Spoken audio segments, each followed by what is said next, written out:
What's up guys? Post-shift dinner with Nika.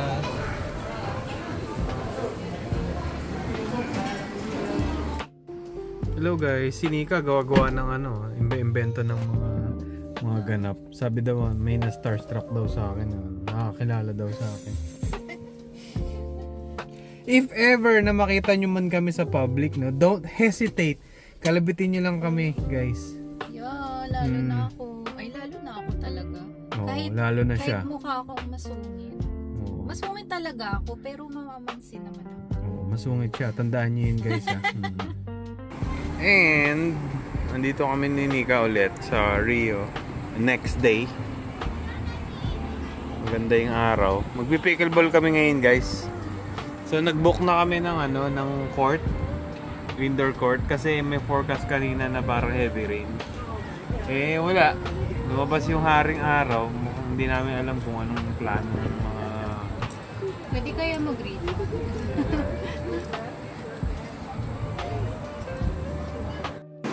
Hi guys, nandito kami sa Montgomery Mall. Ayan, bukas na yung niya, Pop Mart niya. Bukas na yung Pop Mart mo. Tingin lang.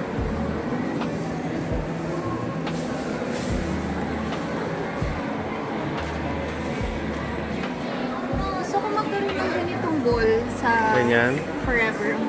Okay. Cute nga ng ganyan.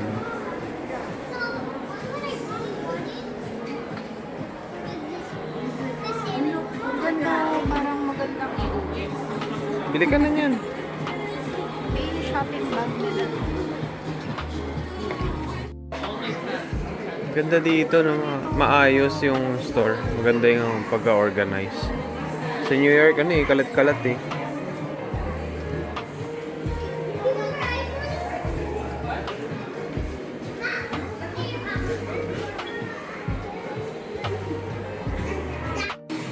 Guys, yung labubo back to original price na $30 na lang. Diba dati umabot ng mga $200 yan?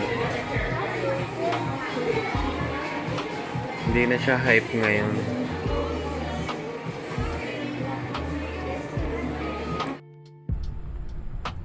Okay guys, pasok na ako sa bago kong work.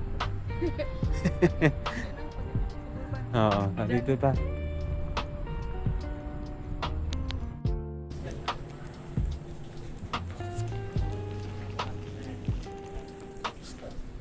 Ganda dito guys, ang laki. Cafeteria pa lang, parang Hotel.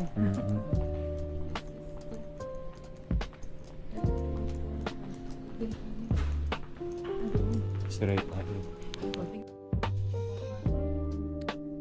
Hindi, joke lang guys. Sinamahan ko lang yung auntie ko dito sa vascular surgeon niya kasi may problema yung varicose veins niya. And alam nyo, may mga magazine pa pala ngayon, no? May nagbabasa pa kaya nito?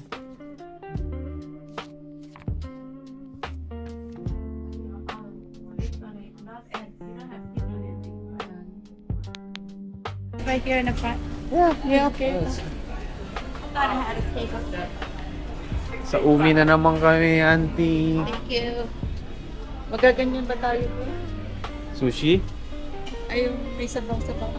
Okay lang. Ako lang na isa. Ito, Oo. order tayo. You sir, will be right with you, okay? Alright. Okay. Restroom ako rin. Mushroom, ano na lang tayo siguro? Golden soup, ano ba to? 4 types of soup. Okay guys, kuha tayo ng sushi. Nakuha talaga to.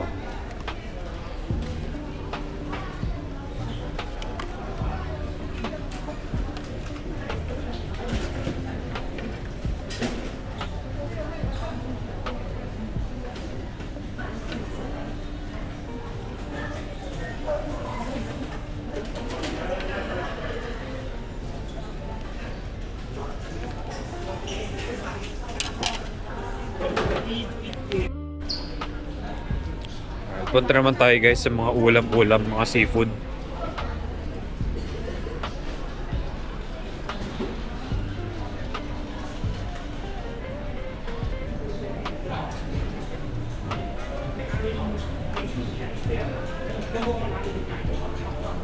Ito, mga juice. Rotay juice. Passion fruit.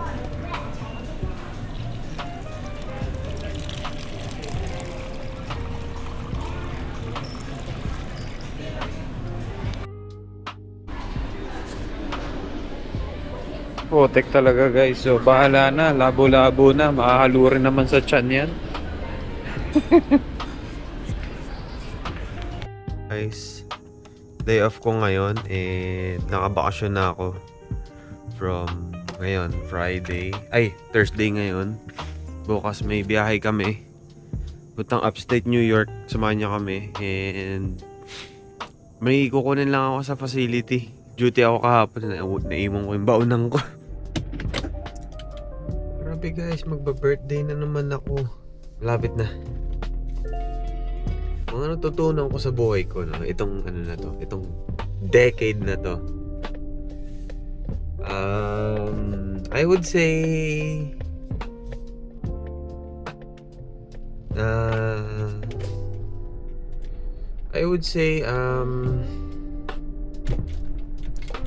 siguro almost yung na-spend ko dito sa Amerika ay almost a decade dito sa Amerika. Ito mga natutunan ko sa buhay. Alam niyo yun, never waste your time to worry something about na hindi pa nangyayari. Yun, ano ako masyado ako nagwo-worry sa mga what ifs, mga ganyan. You know, parang itong 30s, or you always brace the impact that never happened. Napakahalagang i-prioritize yung health during your 30s.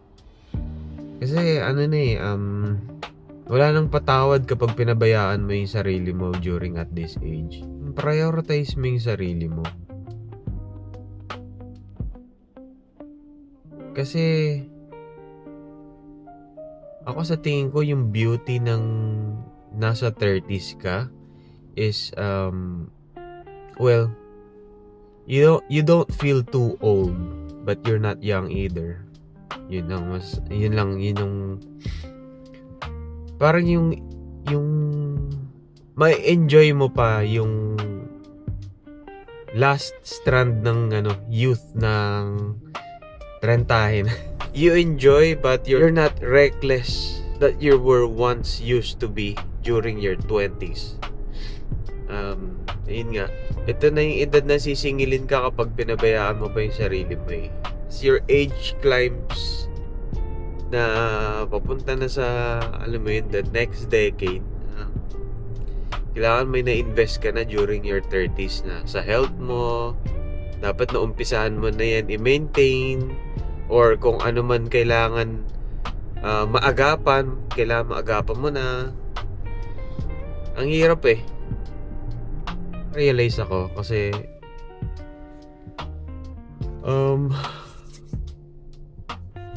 hindi rin naman biro yung usapang mo yun, yung health. Hindi kasi ako yung tipong taong parang hungry ako magkaroon ng something na very short term lang para sa akin. Pero natutunan ko rin i-accept na you try to live one day at a time. Kasi mas gugustuhin ko na lang na ma-enjoy yung buhay na healthy ako nang matagal na matagal.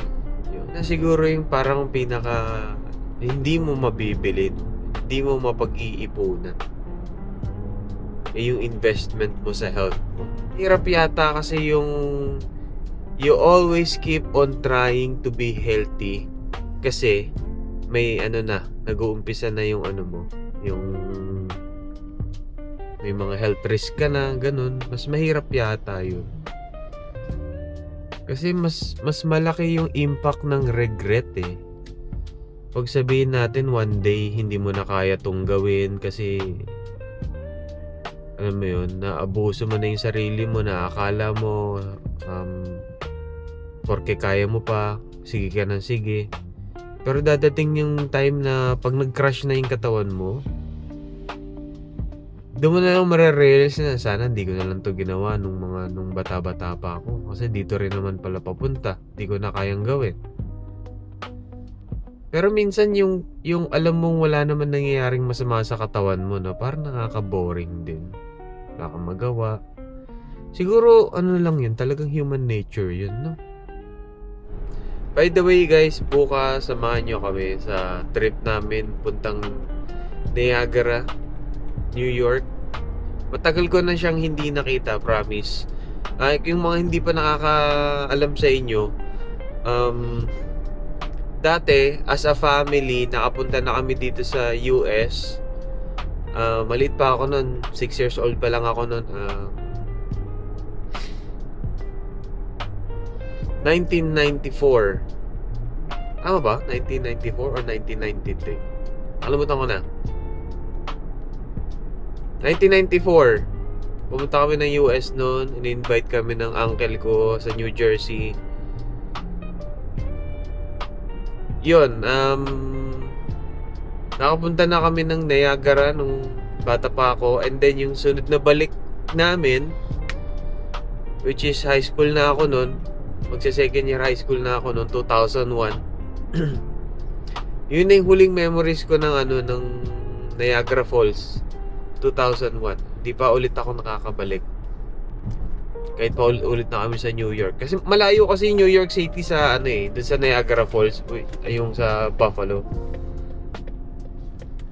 So ayun, it's a great time to revisit Niagara Falls, which is sobrang tagal ko nang di nakita. Lately, medyo na talagang nahuhook up kami sa sa pickleball kami ni Nika. Napagastos nga kami kasi alam niyo, nabudol kami sa mga sa mga kasama, mga na-meet namin mga group ng Filipino na nagpi-pickleball. Nag-uumpisa yan sa mga pahiram-hiram ng paddle hanggang sa parang napapabili na yan, mga damit tsaka sapatos yan. Pero okay naman kasi ako naisip ko okay siyang physical activity talaga. Any racket sport na ngayon nasa nasa parang proven na daw yun scientifically. Parang any racket sport would parang nag-extend ng parang ilang years pa sa mo, sa buhay mo, parang ganun.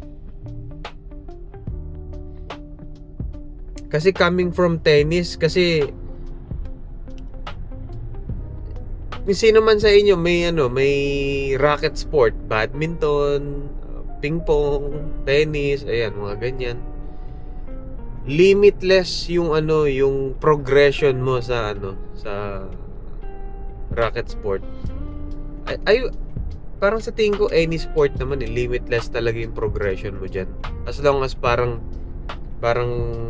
ka talaga yung napupunta ka sa medyo alam mo yun, nagiging competitive ka, nagiging parang you're drawn na matuto pa ng proper strokes, ng proper game, mga ganyan. Parang natitrain pa yung utak mo, and at the same time na yung coordination and physical activity mo active. As in talagang napakagandang investment. Kahit napagastos ka, magandang investment siya kasi sa health mo rin naman napupunta. Okay talaga.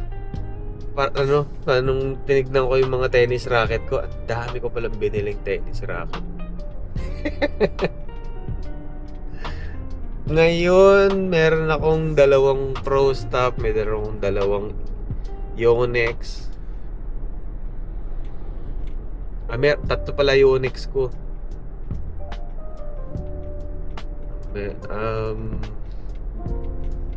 Meron na nga rin akong binentang isa So, mukhang kailangan ko na magbawas ng ng tennis racket. Pero hindi ko bibitawan yung tennis. Kasi guys, yung tennis, it will take you years bago mo ma-enjoy yung yung game. Kasi kapag alam niyo yun, ang tennis counter-intuitive yung mga na yan. Yung proper game, yung paano matuto ng strokes. Isipin nyo, kung wala kayo experience sa tennis, lumabas kayo dyan, paluin nyo yung bola, isipin nyo kayo si Alex Yala, paluin nyo yung bola, hatawin nyo, o kahit hindi nyo hatawin, tingnan yung bola, lilipad pa, papunta over the fence. Kaya siya naging counterintuitive kasi yung physics ng pressurized na bola and yung tennis racket na may tension yung strings, iba talaga yung physics niya sa akala mong ganun ang mangyayari. Kaya talagang kaya mahal lang magpa-coach talaga o private coaching or lesson sa tennis kasi yung ituturo talaga nila yung strokes and 100% hindi siya overnight matututunan mo na lahat. Hindi rin siya yung isang oras ka lang naglalaro parang kaya mo nang makipagpalitan. Hindi, promise. It will take you months before sabihin natin 6 months. 6 months na lesson, proper lesson, bago mo makita yung slight lang, sabihin natin 3 to 8%, not even close to 10% improvement sa sa strokes mo. Yung 6 months, kulang yun. Kailangan talaga repetition, kailangan parang 1,000 bola na yung napalo mo. 100,000 na siguro yung bola na napalo mo, paulit-ulit. Hanggang sa ma-correct mo lahat ng bad habit na makita ng coach sa'yo. Yun. Mahirap talaga i-develop. Kaya, kung years ka na nagte-tennis, mahirap bitawan. Kasi naging mo siya. Naging investment mo siya. Kumbaga parang, let's put it this way. Kung sa nursing, di ba? Sa isang unit, sabihin natin, sa special unit ka, any special unit, hindi naman kinabukasan alam mo na lahat hindi naman kinabukasan parang charge nurse level na yung alam mo or yung skill mo hindi, di ba? So ganun din sa tennis. Yung pickleball, I would say kahit beginner ka, kahit hindi ka pa humahawak ng kahit anong raketa, madali yung madali ang learning curve ng pickleball dahil mas mabagal yung bola, hindi siya pressurized, walang tension yung paddle mo dahil lang yun, parang paddle lang talaga siya, patay siya. Yung bola is parang plastic lang. So kahit bata, kahit pipick up mo pa lang ng sport na yun, sabihin natin maglaro ka ng mga 2 oras, maano ka na, parang kaya nang ma-enjoy. So ayun, nakuha ko na yung kailangan kong kunin. Marami naman akong oras ngayon kaya sinadya ko dito. Yung drive ko papunta dito sa workplace ko is parang 20 to 25 minute drive. Hindi masama. And na-enjoy ko yung view ng yung daan nung papunta dito sa work. Na-enjoy ko yung view. Parang relaxing sa akin kasi siya parang daming puno, parang may countryside, so makapag-relax ka. Para kang nag-short trip. And isa sa mga na-realize ko rin sa itong almost a decade of being in the 30s. Almost, may clue na kayo So, alam niyo yun, try to gain balance sa buhay niyo. And lalong-lalo na try nyong huwag maapektuhan sa mga sinasabi ng iba, mga ganyan. Kasi ang hirap kapag pag tumanda kayo na masyado kayong parang nagpapadala sa mga ng ibang tao, alam niyo yun. Hindi na babagay kapag tumanda ka na ganun, takot na kumikilos ka ayon sa sa tingin ng ibang tao sa iyo. Alam niyo yun, yung ganung bagay. Sa finances, wala akong diyan kasi may kanya-kanya tayong diskarte, 'di ba? Depende yan sa sitwasyon natin sa buhay. Depende yan sa kung anong goal mo, anong ini-aim mo.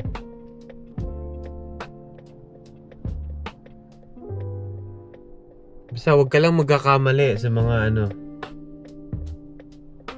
Huwag mo lang i-stack lahat ng mga bayarin. Alam niyo yun? Be responsible sa sa paglo-loan or utang, mga ganyan, dahil kapag lahat yan nagpatong-patong na na hindi mo masyado natansya yung capability mo magbayad ng mga possessions mo, parang bakasyonan mo lang yung bahay mo. Sa trabaho ka na nakatira. And ito na yung buhay mo na you have to move more dahil alam ko yung early 30s mo, na-addict ka na sa kakatrabaho, na-addict ka sa kaka-earn ng pera, na-addict ka sa alam mo yun, kakabili mo ng mga gusto mo, pero napagod ka. Parang kapalit lahat ng mga ginagawa mo. Diyan ka sa bahay, wala kang ginagawa, nagpapahinga ka lang, ganyan. So, may toll yan. Kailangan mag-walking ka. Ano na to Ito yung mga na-realize kong non-negotiable para sa health natin. You have to move more. And you eat, parang kailangan piliin mo talaga yung kinakain mo kasi dyan din ang gagaling yung yung sakit na magkakaroon ka. And pag meron ka ng sakit, ang hirap baguhin yung mga choice ng sa pagkain, mga ganyan. Pero hindi na magbabago sa iyo yung choice din ng ng food intake mo. Halos lahat yata itong mga na-realize ko about sa edad ko puro health. Pero yes, health talaga. And mental health. Hindi biro pag tinamaan yan. Sa mga masipag magtrabaho, once in a while magbakasyon kayo, lumayo kayo, as in talagang lumayo kayo. Mag out of state kayo, ganyan, para hindi nyo na kapag burnout kasi kayo sa trabaho, parang pag nakikita mo yung environment kung saan malapit yung workplace mo, para ka rin din nagtatrabaho kasi parang nakikita mo pa rin tong lugar na to, so dapat lumayo-layo ka.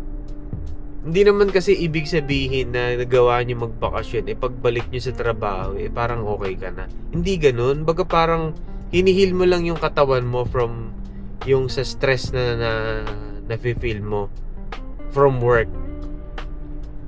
Kasi kapag nagbabakasyon ka and you feel happy, so parang nag-heal rin yung katawan mo lalo na yung mental health mo, nag-heal din yan. Nagre-release ng hormone yan na nagre-restore ng youth.